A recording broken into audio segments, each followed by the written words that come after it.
I am worried about Elden Ring Nightrain.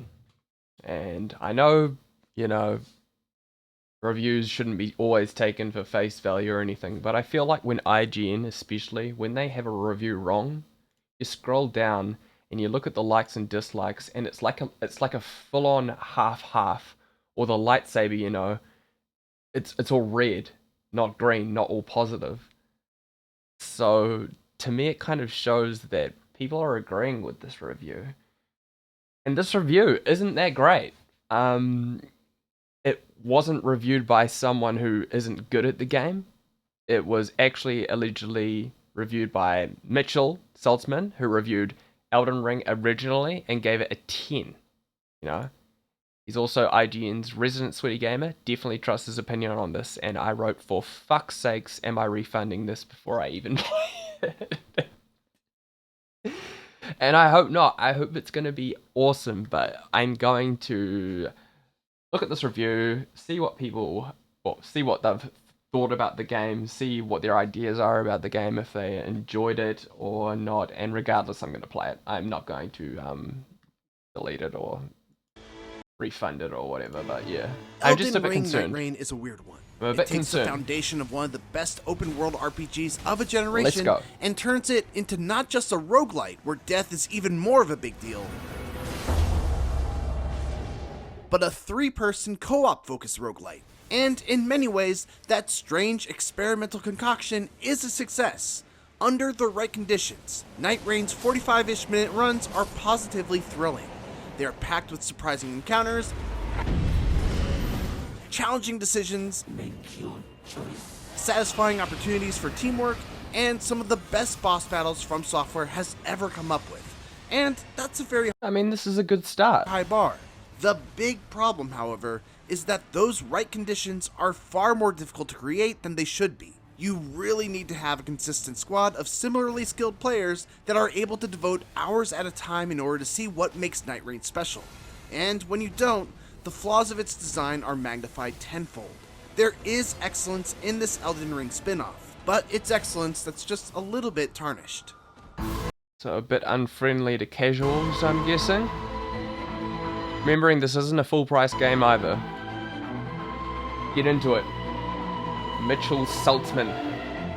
Let's get the most important caveat out of the way. If you are hoping to tackle Nightrain entirely solo, and are anything less than a hardcore Elden Ring player that actively seeks out ways to make that already difficult game even more challenging, Nightrain isn't for you.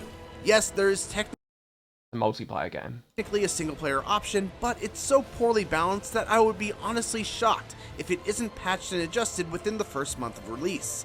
And this is coming from someone who lives and breathes these types of games. To understand why, we first need to go over what Nightrain even is. On a very basic level, this is a roguelite that takes place on an island called Limveld, which is kind of like a melting pot of Elden Ring's environments, enemies, bosses, and structures. The general flow of a run is split up into a 3-day cycle.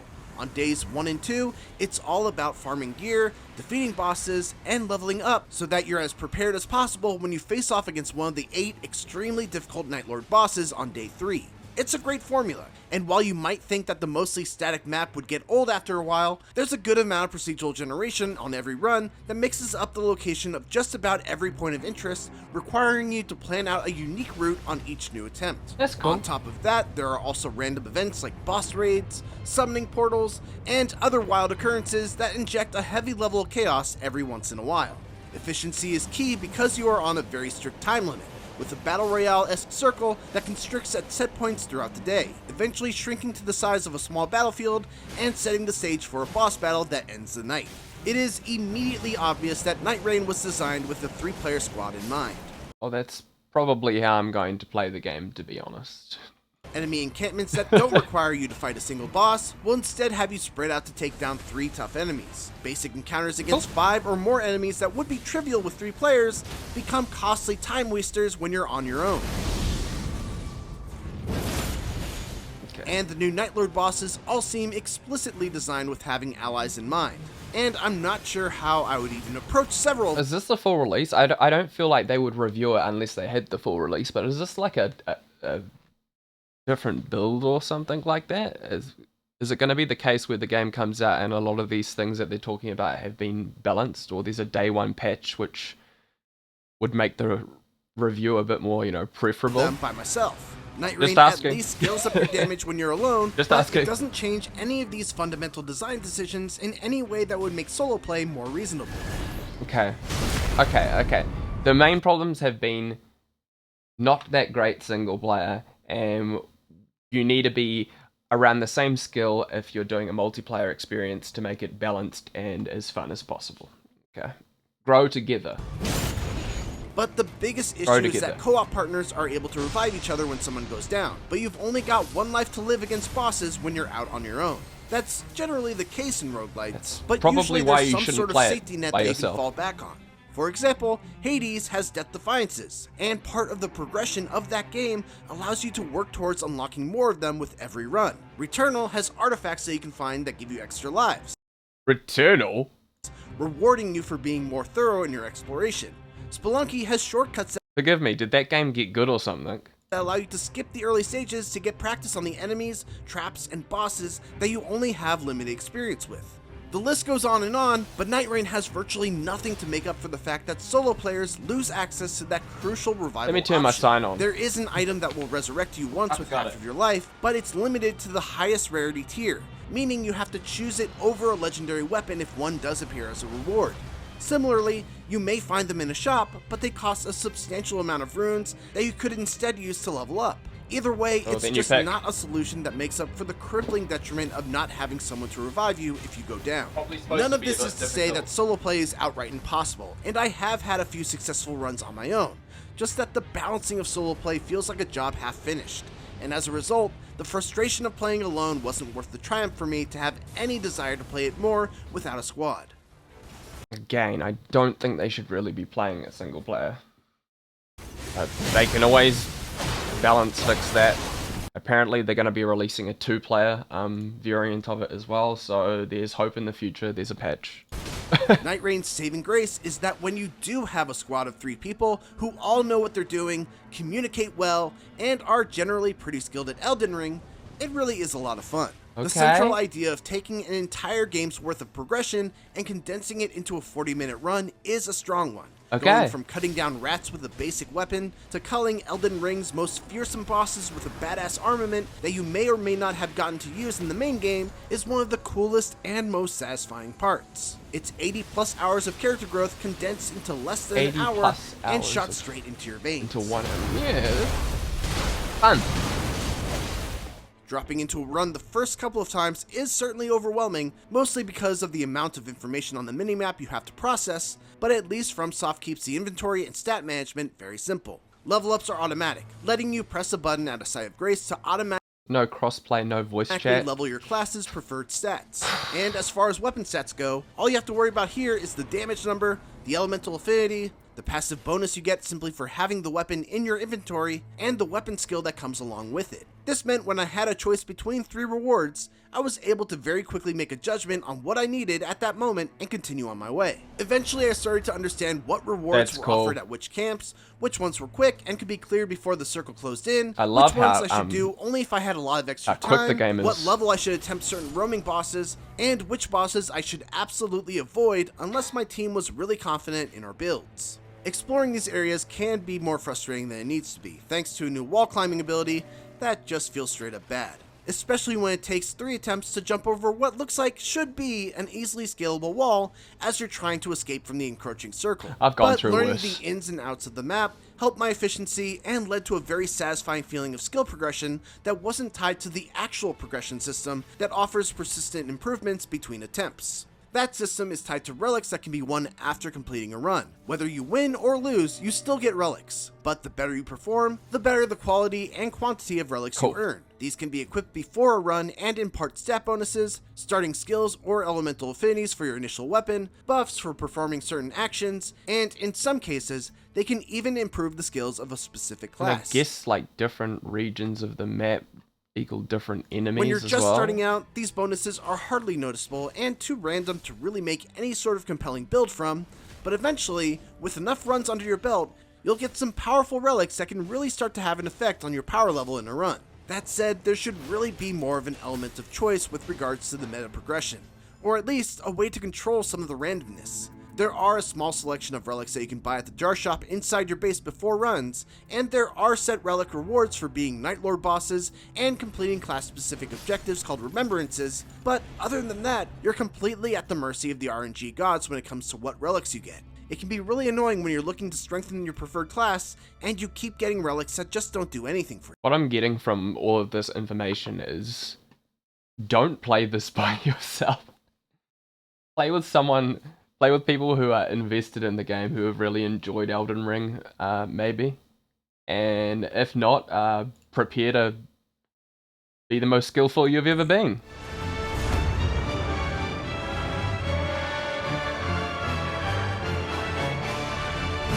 Yeah, that's just cool. One of the biggest departures compared cool. to what we're used to from Elden Ring is that the classes are now actual classes, with unique skills and gameplay styles, as opposed to soft classes that just determine your starting stats and weapons. Yeah. And the 8 options are varied and well defined, with even the most basic archetypes having some interesting twists to them. The Wilder, for instance, is the general jack of all trades, but also has access to a nifty grappling hook that can be used to pull weak enemies towards you, zip yourself towards larger enemies, Loving that movement. or simply zoom you around the field at high speeds if you aim it on the ground.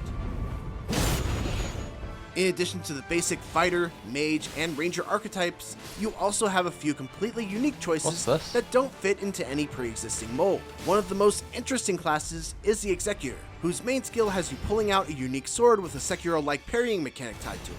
Basically, by blocking attacks with proper timing, you completely negate damage, don't lose any stamina, and reduce the enemy's own stamina, Expedition 33 class. potentially opening them up for a critical hit. Yo. It's a very risky class, especially in a game where missing a parry can mean almost certain death. Sounds and like it feels Expedition like the 33. offensive power of the Sekiro sword is I a might little need too this weak class. to justify the risk of the parries, but I Ching. appreciate this inclusion nonetheless as both a nod to Sekiro and a completely different way to approach combat.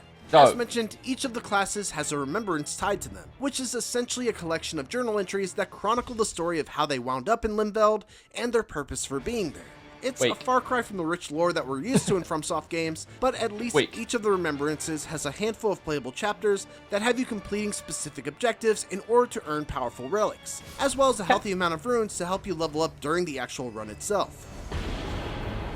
Enemy felled. Almost all of Nightraign is made up of existing Elden Ring parts, but there are a few surprise bosses that are pulled from the Dark Souls series as well. But the 8 Night Lords are brand new, and oh boy, they're almost all unlike any boss FromSoft has ever designed before. Many of them are clearly inspired by MMO boss battles, with a number of party-wiping attacks that must be stopped or interrupted before they get a chance to finish their preparation. Others are designed to split the party up into roles to either hold aggro or press the assault, and some are just designed to be all-out wars against absurdly aggressive foes. They're almost all bangers, with only one of them being a dud due to the best strategy This is out in about 12 hours for and me. pelting them with arrows for what felt like an hour. Still, 7 out of 8 is still pretty great, especially when those 7 are among the best From Software has ever created, with excellent accompanying soundtracks to match. I don't want to spoil them too much, but the fight against the Fisher and the Fog boss in particular is so good it gave me goosebumps. Sorry, there's just a lot of me nodding. I'm just observing. Wow. I've liked a lot of what I see as well. I think I went into this a bit cynical. This looks pretty cool. But the creativity of those bosses once again shines a light on the eldritch elephant in the room. They only really work as a team. And by far the 2 biggest issues facing Nightraign right now are, 1, the shocking lack of crossplay, and 2, the absence of a duo's playlist. If you play as a duo, you will be forced to fill the 3rd player with matchmaking. It is simply a lot to ask of a group of 3 people who all must have purchased the $40 game, play on the same platform, be of a similarly matched skill to be able to handle the extreme challenge of the day 3 bosses, have the time to devote 45 minutes per run, and also can agree on fighting the same boss that they may or may not need to beat for their own individual progression. Look, a lot of people will be playing Elden Ring right now to kind of get themselves used to the mechanics again. I'm not playing it right now, but I don't feel like I'm going to struggle that much. I mean, ask me in 12 hours when I start playing the game and I tell you how much I'm There is a struggling. decent Maybe my pinging opinion will system that at change. least makes it possible for light communication with a group of randos, but there's no built-in voice chat, which Yeah. makes nuance like trying to communicate that your group That's should terrible. hit the basement of the castle instead of the front or side entrance virtually impossible. Like, I know someone's going to be like, don't you have Discord? But it's just like, come on. Come on, give us crossplay. Come on, give us built-in voice chat. Just give us these little quality of life things that shouldn't be that It's hard just to a night and implement. day difference when you're able to group up with a squad that communicates well Yeah. and knows what they're doing versus when you've got one that doesn't listen to you or Okay, just fair. constantly makes bad decisions. Especially with it's like no me way playing to vote Overwatch. to cancel or quit out of a run without penalty. That makes the prospect of random matchmaking on the live servers pretty unappealing. When Elden Ring Nightraigne is played exactly as it was designed to be played, it's one of the finest examples of a 3-player co-op game around. The 8 character classes are each fun to use and feature a He said one of the finest examples of a 3-player game. He didn't say one of the finest examples of a Souls-like. surprising amount of depth despite their limited movesets. The new Night Lord boss battles are among the best FromSoft has ever crafted and make the most of the 3-player dynamic, and the fast-paced race against the clock nature of each run leads to exciting moments of split-second decision-making and frantic rushes to try to finish up a fight before the circle closes in. But a lack of crossplay, duo matchmaking, and built-in communication tools makes it hard to create the conditions needed to have this kind of experience unless you're bringing 2 real-life friends on every run. And if you want to just play by yourself, I can't recommend it because of the poor solo mode balancing. So like a 6 or 7 out of 10 by yourself, like a 7 or 8 out of 10 if you're in a duo, and like an 8 or 9 out of 10 if you're with 3 competent people, I guess. All of this amounts to an ambitious spin-off that's exhilarating when you're able to create the proper conditions, and one that quickly flips to incredibly frustrating when you're not. Not the 7. Not the 7. And one that quickly flips to incredibly Not the 7. What? frustrating when you're not. Executive Reviews editor Tom Marks here. Okay, they did this at the end of the Doom the Dark Ages review where they actually explain why they gave the score. Let's see if they give some credible reasons as to why they believe it's 7 out of... I'm sure they will. Let's find out. With Mitchell Saltzman to talk Remember the guy on the right, Mitchell? He gave the original Elden Ring a 10 out of 10. Absolutely loved the game. about his review of Elden Ring Nightraigne. Mitchell, you reviewed both Elden Ring and the Shadow of the Erdtree DLC and gave both of them 10s. So Both. big fan of both of those. Both. I want to talk first about Elden Ring and I think that's where the like-dislike comes from as well. We've got a lot of people actually agreeing with this this new format of review as well, giving explanations. what you loved about it, because you don't go into that a ton in the review, but it is what sort of is the basis of what makes this game still good. So what from Elden Ring did you love that you do still see in Nightraigne that is carried on here? It's a little bit of a tough comparison because Nightraigne is, they're the same foundation, but they're very different genres, right? One of the things I really, really loved about Elden Ring was it came at a time where I was just kind of like burnt out from games, and the style of open world games. I actually do remember when Elden Ring came out, and it's like I hadn't played a Dark Souls game in ages.